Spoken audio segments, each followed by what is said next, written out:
একটি প্রশ্নের উত্তর সেদিনও অস্পষ্ট ছিল, আজও অস্পষ্টই হয়ে আছে। আমি কে? আমি কেন? বা এই সৃষ্টির কি রহস্য? এই কথাগুলো যুগ যুগ ধরে চলে আসছে। এই পৃথিবী জুড়ে কত দার্শনিক যে কত ভাবে এর উত্তর দিতে চেষ্টা করেছেন, কিন্তু স্পষ্টভাবে কেউ কোনো কুলকিনারা এখনো খুঁজে পায়নি। যদি কেউ এই জিজ্ঞাসাকে দ্বৈত বা ডুয়েলিজম বলে, পরক্ষণে কেউ বলছেন অদ্বৈত বা মনিজম, আরো অনেকের অনেক মত। কথা হলো এই যে প্রশ্ন, এর উত্তর আমারও কেন জানি খুঁজতে খুব ইচ্ছে হয়েছিল। তাই উপনিষদ থেকে গীতা, শঙ্করাচার্য থেকে বিবেকানন্দ, সক্রেটিস, প্লেটো, অ্যারিস্টটল, আরো কত কত দার্শনিকদের পড়েও আমিও সন্তুষ্ট হতে পারিনি। সবার যুক্তিতর্ক পড়েছি, সবার ভিন্ন ভিন্ন মতের খণ্ডন, আর ওসব পড়তে পড়তে আমার মনেও কিছু উপলব্ধির সঞ্চার হয়। না না, আমি কোনো বাবা বা সাধু সন্ত না, আমি কিন্তু খুবই সামান্য সাধারণ মানুষ। আমার জানে না কেউ, চেনে না কেউ, তবে সেই উপলব্ধি আমি এখানে লেখার দুঃসাহস করছি যে এই ব্রহ্মাণ্ডে এত এত প্রাণ আছে, তার মধ্যে আমরাই শ্রেষ্ঠ কেন? কেন বলা হয় আমরাই সর্বোচ্চ চেতনার অধিকারী? আর সবাই তো তাকে বা এই পরমেশ্বরকে খোঁজে না। অন্য প্রাণীরা তো মহাকাশ নিয়ে এত পরীক্ষা নিরীক্ষা করে না। তবে কেন আমরা কারা?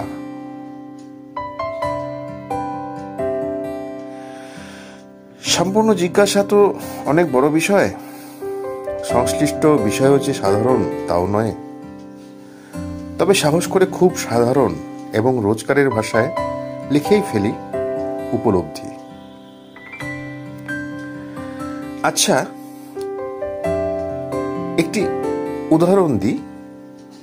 আমি ভীষণ সুন্দর একটি পেন্টিং করলাম, ভীষণ সুন্দর। এবার কি করব ওটা?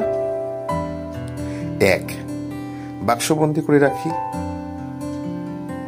2, কোথাও ফেলে দেব। 3, আমার সৃষ্টি কেউ দেখুক, তা আমি চাইব। মানে আমার এক অনবদ্য সৃষ্টি, যার জন্য আমাকে অনেক ভাবতে হয়েছে, পরিশ্রমও করতে হয়েছে। মানে একটা এক্সেপশনাল ক্রিয়েশন তো আর এমনি এমনি সৃষ্টি হয়ে যায় না। মস্তিষ্কে অনেক দিন ধরে চলে তার সৃষ্টির নির্লস প্রয়াস, তাই নয় কি? আর তা কেউ দেখুক, অ্যাপ্রিসিয়েট করুক, এটাই তো স্বাভাবিক, এটাই তো আকাঙ্ক্ষিত। ঠিক একইভাবে Upanishad the final phase of human থটসে বলা আছে যে এই সৃষ্টির আগে হিরণ্যগর্ভ নামক গর্ভে অস্তিত্বে আসার জন্যে ভীষণ আলোড়িত হয়েছিল, আর তারপর এই সুন্দর বিশ্ব ব্রহ্মাণ্ড সৃষ্টিও হয়েছিল।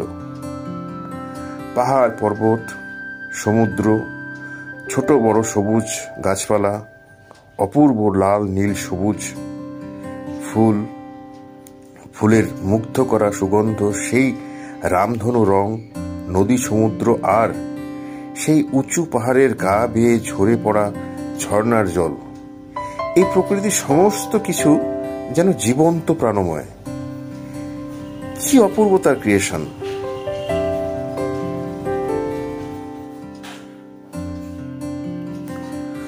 তবে সেই ক্রিয়েটার কিভাবে এই অনবদ্য সৃষ্টি বাক্সবন্দি করে রাখে বলুন? তার ক্রিয়েশন নিরীক্ষিত হোক, এটাও আকাঙ্ক্ষিত নয় কি? এই অনবদ্য সৃষ্টির একটু কৃতজ্ঞতা স্বীকার হোক, এটাও তো স্বাভাবিক। অবশ্যই। আর তার জন্য প্রয়োজন উচ্চতর চেতনা, হায়ার কনসাসনেস, উচ্চ বুদ্ধিমত্তা। কিন্তু কোথায় সে? এতক্ষণ পর্যন্ত এই সৃষ্টিতে এটা নিরীক্ষণ পর্যবেক্ষণ করার জন্য সেরকম কোনো হায়ার কনসাসনেস সম্পন্ন কোনো জীবন ছিল না, যে নাকি এই ক্রিয়েশনের মাধুর্যতা, এর বিশালতা, পরিপূর্ণতা, ত্রুটিহীনতা, মহানতা বুঝতে পারে। ঠিক এই সময় উচ্চ চেতনাশীল এক জীবের অবতরণ করানো হলো, হায়ার মেকানিজমে নির্মিত এক অদ্ভুত আশ্চর্য মানব শরীর, আমাদের শরীর। কিন্তু কেন? পরমেশ্বরের গুণগান করবার জন্য? পরমেশ্বরের নাম সংকীর্তন করবার জন্য? উপাসনা করবার জন্য? না, কখনো না, মোটেও না। এটা তো সংকীর্ণতার সামিল, এ হতেই পারে না। বরং শুধু আমরা একটু চোখ মেলে এই সুন্দর অপরূপ তার দৃশ্য দেখে নিজেদের আহ্লাদিত করি। পরমাত্মা প্রেমময়, তাই তার প্রেমের রসে নিজেদের মগ্ন রাখি, সেই পরমানন্দর মহাসাগরে ডুবে থাকি। এতটুকুই তো, ব্যাস। এতটুকু করতেই শুরু হয়ে গেল আমাদের মহাযজ্ঞ। শুরু হলো ভাবনা চিন্তা, শুরু হলো খোঁজ। এত সহজ কাজটা কত কঠিন করে ফেললাম আমরা। তারপর থেকেই চলছে আমাদের এই সৃষ্টির প্রতি অবজারভেশন, আমাদের ফিলোসফি, আমাদের জিজ্ঞাসা, আর এই অন্তহীন পথ চলা। একটি কথা বলে রাখি, যারা দর্শন শাস্ত্রে একটু রুচি রাখেন না, তাদের আমার লেখা, আমার ব্যাখ্যা, আমার উদাহরণ আর যুক্তিগুলো একটু কেমন উদ্ভট লাগলেও লাগতে পারে। আর এটাই স্বাভাবিক। এই বিষয়গুলি এরকমই, সবটাই উপলব্ধি, পারসেপশন। আর দর্শন মানেই কিছু উচ্চ বুদ্ধি সম্পন্ন মানুষের উপলব্ধি। এর কোনো প্রত্যক্ষ প্রমাণ কখনোই নেই। সঠিকভাবে জানতে হলে মরতে হবে, তাই মৃত্যুর পরেরটা তেমন জানা নেই কারো। যারা বলছেন তারাও তাদের উপলব্ধিই বলছেন। এই উপলব্ধি যখন পুরনো হয়ে যায়, তখন সেটা মিথ বা অতি কথা হয়ে যায়। তাই আমার এই উপলব্ধিও একদিন মিথ হয়ে যেতেই পারে। একটু ভেবে দেখা যাক, যে সমস্ত মতবাদ আছে, মানে যারা বলেন ভাগ্য সব আগে থেকেই লেখা, এই জন্ম পরের জন্ম, জন্ম জন্মান্তর, পাপ পুণ্যের বিচার, স্বর্গ নরক, এই সমস্ত ভিত্তিহীন মতবাদের থেকে তো আমার এই যুক্তি অনেকটাই বিজ্ঞানসম্মত। বিজ্ঞানসম্মত এই জন্য বললাম, যেহেতু বিখ্যাত ব্যক্তিত্ব বিজ্ঞানের সাথে আধ্যাত্মিকতাকে এক হতে দেখেছেন। বিখ্যাত গণিতবিদ শ্রীনিবাস রামানুজন বলেছিলেন, স্পিরিচুয়ালিটি ইজ ম্যাথমেটিক্স। বিখ্যাত জ্যোতির্বিজ্ঞানী গ্যালিলিও গ্যালিলি বলেছিলেন, math is the language of god. প্রকৃত আধ্যাত্মিকতা বিজ্ঞানসম্মত হতেই হবে, নতুবা ওর মধ্যে তৈরি হবে বিরোধাভাস। যেমন নাকি আমরা উচ্চ চেতনার অধিকারী হয়েছি, তেমন আমাদের এই চেতনার অপব্যবহারও আমরা করেছি। আমরা ধর্ম বানিয়েছি। ধর্ম মানে যে নিয়ম আমরা ধারণ করে থাকি, এটা সেই ধর্ম নয়, এটা তো রিলিজিয়ন। যেমন নাকি দর্শন অর্থ দেখা না হয়ে ফিলোসফি হয়েছে, আমরা ওই অস্তিত্বের মানেই বলতে দিয়েছি। যেখানে খুঁজতে হয় সেখানে খুঁজছি না, অন্য কোথাও চলে যাচ্ছি। মহান মহাকাশচারী ইউরি গ্যাগারিন প্রথম মহাকাশ ঘুরে এসে বলেছিলেন, I looked and looked but I didn't see God. ওনার এই বিজ্ঞান ভিত্তিক কথাটা আমরা আমাদের মতো করে বুঝে নিয়েছি। মানে পরমেশ্বর উপরে মহাকাশে কোথাও বসে আছেন, উনি তাকে দেখতেই পারেননি। পরমেশ্বর উপরে মহাকাশে নেই। এইভাবেই আমরা ভুল দিকে পরিচালিত হচ্ছি। আমরা সেই এক এবং অদ্বিতীয় নিরাকার সচিদানন্দ পরমাত্মাকে ভগবান, আল্লাহ, গড, আরো না জানি কত কি বানিয়েছি।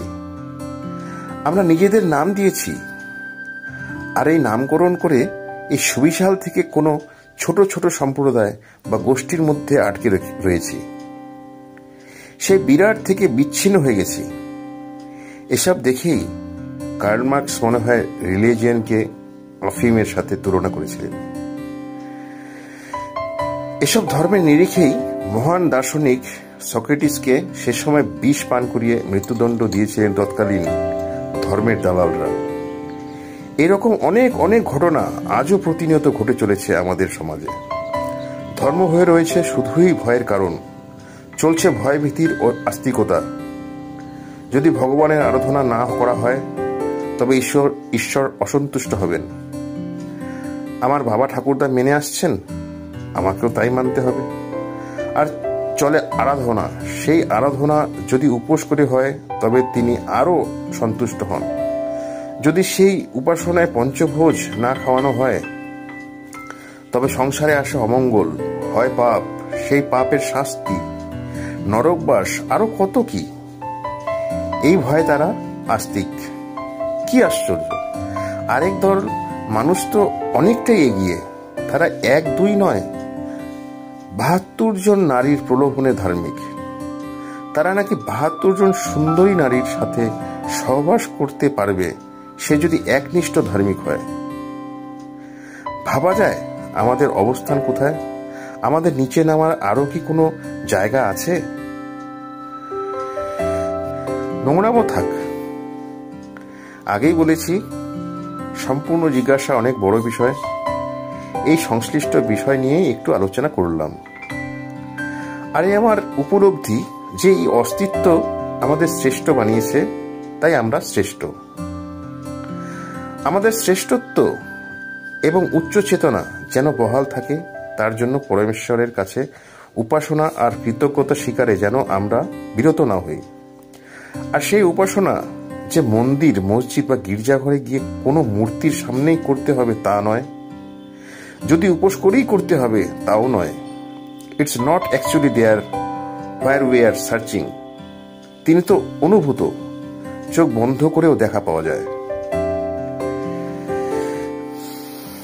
বুদ্ধিজীবীরা এই জীবন ব্যাখ্যা করতে গিয়ে বলেছেন, মনুষ্য জীবনের আসল উদ্দেশ্য হলো খুশি থাকা, আনন্দে থাকা।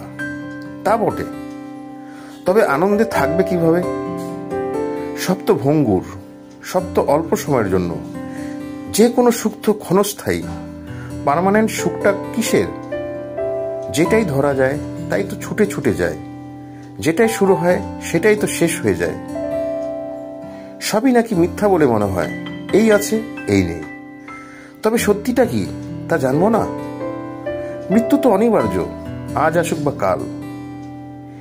এত টাকা পয়সা, হেলথ ইন্স্যুরেন্স, বড় বড় হসপিটাল, নামি দামি ডাক্তার, কে বাঁচাবে? হারতে আমাদের হবেই। তবে কি জেতার কোনো উপায় নেই? সেটা খুঁজতে হবে না? জিততে হবে না? অবশ্যই জিততে হবে, আর অবশ্যই জেতা যায়। পথে শুধু একটি বাধা, মায়া। মায়া? মায়া আবার কি? আসলে সত্য এবং মায়া এই দুই অস্তিত্বেরই দুটি দিক। মায়া ছাড়া কখনো কখনো এই অস্তিত্ব অচল হয়ে পড়ে। মায়া আমাদের হাসায়, কাঁদায়, আমাদের ভাবনাকে নিয়ন্ত্রণ এবং ব্যক্ত করে এই মায়া। কিছু প্রাপ্ত হওয়ার উল্লাস মায়া, হারিয়ে যাওয়ার বেদনা মায়া, উত্তেজনা, অনুভূতি, নেশা, শরীরের তৃষ্ণা মায়া। আর সত্য, ও তো অনন্ত, অসীম, নিরাকার, অচৈতন্য, অবিনশ্বর, আর অনেক অনেকগুলো জিজ্ঞাসা। যে জিজ্ঞাসা কালো যেমন ছিল, আজও ওরকমই আছে। সত্যের এই জিজ্ঞাসা কোনো দিনও শেষ হবে না, কারণ তিনি বানিয়েছেন আমাদের। এই পরমেশ্বর আমাদের সৃষ্টিকর্তা, আমাদের সাইকোলজি জানেন। আমাদের যতই আকাঙ্ক্ষিত জিজ্ঞাসিত কিছু থাক না কেন, আমাদের সেটা অর্জন হয়ে গেলেই ওটাকে খুব সামান্য করে দিই আমরা। জিজ্ঞাসা শেষ হয়ে গেলেই তাকে তুচ্ছ করে দিই। তাই যতটুকু আমাদের জ্ঞাত হওয়ার প্রয়োজন ততটুকু পরমেশ্বর আমাদের জ্ঞাত করেই রেখেছেন। এটাই যে এই বিশাল ব্রহ্মাণ্ডে আমাদের এক ধরিত্রী বিদ্যমান, আর সেই ধরিত্রীতে আমাদের এক সুন্দর ছোট সংসার, কিছু সময় এখানে অতিবাহিত করতে হবে আর সমস্ত ত্যাগ করে এখান থেকে চলে যেতে হবে। এই চিরন্তন সত্য আমাদের শুরু থেকেই পরমেশ্বর জানিয়ে রেখেছেন। খুব অল্প সময়, আর এই অল্প সময়ের মধ্যে আমাদের নিজেদের সন্তুষ্ট করে রাখতে হয়, পরিতৃপ্ত করতে হয়। আর কে জানে, এর থেকে বেশি সত্যকে জানলে পরমেশ্বর বিষণ্ণ হবেন না ক্রোধিত হবেন না অসন্তুষ্ট হবেন। হয়তো অনন্ত সত্যকে আমরা উপলব্ধ হই, তিনি চান না। কেউ কি জানে আমরা যেভাবে এই বিশাল ব্রহ্মাণ্ডকে জানতে অগ্রসর হয়ে চলেছি, একদিন তিনি আমাদের সম্মুখে হবেন, আর উনি এত উজ্জ্বল হবেন যে আমাদের সহ্য শক্তির বাইরে। আমরা ওই সৃষ্টির আলিঙ্গনে থাকব আর সমস্ত সত্য থেকে একেবারে মুক্ত হয়ে যাব। আর ওরা কারা? যারা নাকি বলেন মায়া থেকে মুক্তি একমাত্র মোক্ষ প্রাপ্তির পথ। মায়াকে মুক্ত করেও একটি পথ মোক্ষ প্রাপ্তির দিকে যায়। এই কথাটি আরেকটু গভীরভাবে বলা যায় যে মায়া থেকে মুক্তি আর মায়াকে মুক্ত করে, এই দুটি কথা কিন্তু গভীরভাবে ভিন্ন। মায়া থেকে মুক্তি মানে মায়াকে ত্যাগ করে। আরো স্পষ্ট করে বললে, এই সংসারের ভোগ বিলাস আবেগ অনুভূতি সমস্ত কিছুকে ত্যাগ করে দিয়ে, আর মায়াকে মুক্ত করে মানে মায়াকে খোলা রেখে দিয়ে। আরো স্পষ্ট করে বললে, আবেগ অনুভূতি সংসার ধর্ম সম্পর্ক ভোগ সম্ভোগ এসবের সাথে কোনো কন্ট্রাডিকশন না রেখে, মায়াতে কোনো অস্বীকার না রেখে, প্রতিবাদ না রেখে। তাই মায়া থেকে মুক্তি না, মায়াকে মুক্ত করেও মোক্ষ প্রাপ্তি সম্ভব, যেটা সম্ভব। আর এই জেতার অপূর্ব অনুভূতি আমাদের এই সৃষ্টির বিরুদ্ধে নয়, সৃষ্টির নির্দেশিকার সীমারেখার সাথে সাথে চলতে হবে। ইচ্ছার থেকে মুক্ত নয়, ইচ্ছাকে মুক্ত করে এই সংসার থেকে পালিয়ে নয়, এই সংসারে থেকেই করতে হবে। মনে রাখতে হবে, মোহ মায়া ভোগ সম্ভোগ কাম বাসনা এসবই ঈশ্বর প্রদত্ত, উনিই দিয়েছেন। ওনার দেওয়া জিনিস কখনো খারাপ হতেই পারে না। হ্যাঁ, এগুলো ব্যবহারের কিছু ত্রুটি থাকলেও থাকতে পারে। তাই নিজের ইচ্ছাকে মুক্ত করতে হবে। আর এই ইচ্ছা মুক্ত তখনই হবে যখন আমরা ইচ্ছার থেকে মুক্ত হব, ইচ্ছার থেকে সন্তুষ্ট হব, ইচ্ছার থেকে পরিতৃপ্ত হব। তবে কেন আমরা তৃপ্তির প্রাপ্তি করব না, মায়াতে বিলীন থাকব না? আর বেশি বড়সড় করে লিখলাম না, কারণ সময়ের সবার কাছেই অভাব। তাই অল্পতেই সারলাম। এসবই আমার উপলব্ধি মাত্র। এ নিয়ে যদি কারো কোনো জিজ্ঞাসা থেকে থাকে তবে অবশ্যই জানাতে পারেন। ধন্যবাদ।